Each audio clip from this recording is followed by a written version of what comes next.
Hey, so design, yay! Hey, what do you think of my design? Maybe a little more color? Okay, is this alright? Oh goodness, it's so bright and colorful and stuff. And tips for improvement? Maybe a little less eyeball scorching. Design, yay! We've all had to design something, right? When I'm talking design, I'm talking designing clothing, your room, posters, art masterpiece, or a website, or a rocket, or a tattoo, I don't know. Yeah, anyway, so designing is making a plan, basically, or just an idea of something should be. So, like, yeah. So how it'll look like, or how it'll work, yeah.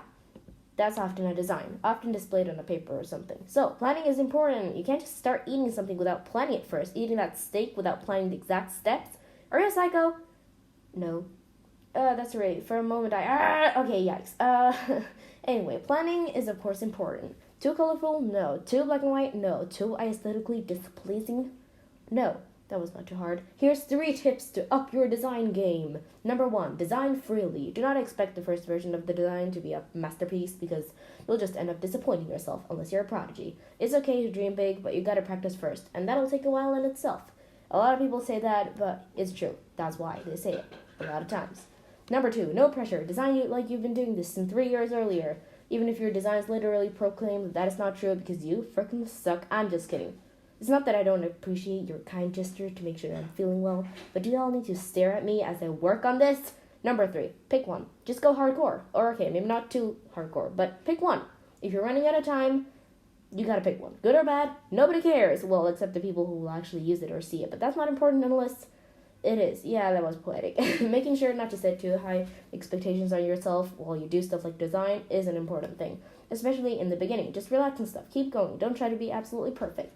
And if it's a project or something that needs to be graded, it needs to be perfect, then I can help you. Just ask the professionals. Anyway, if anyone criticizes your designs, just keep going as if it's like, yeah. If it's not the person that's going to use it, of course.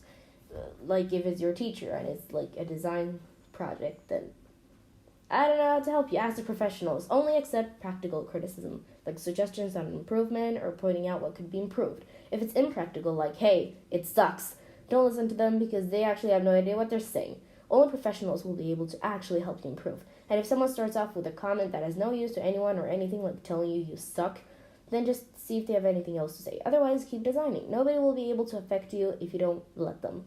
It's a lot easier to say than to do, I know, but it's true. I'm not saying that eventually you'll be perfect as long as you ignore the suck comments, because perfect is nearly unachievable. You probably can only be satisfied, not perfect. The keyword there is probably. I don't know.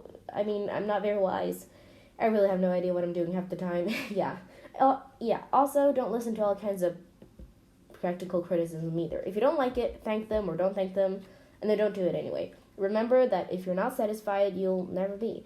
That makes no sense, but you're satisfied with your work? That's good. If you're not, other being so will probably not be enough for you. Probably. Again, the keyword is probably. Anyway, that's it for now. Thanks. Bye.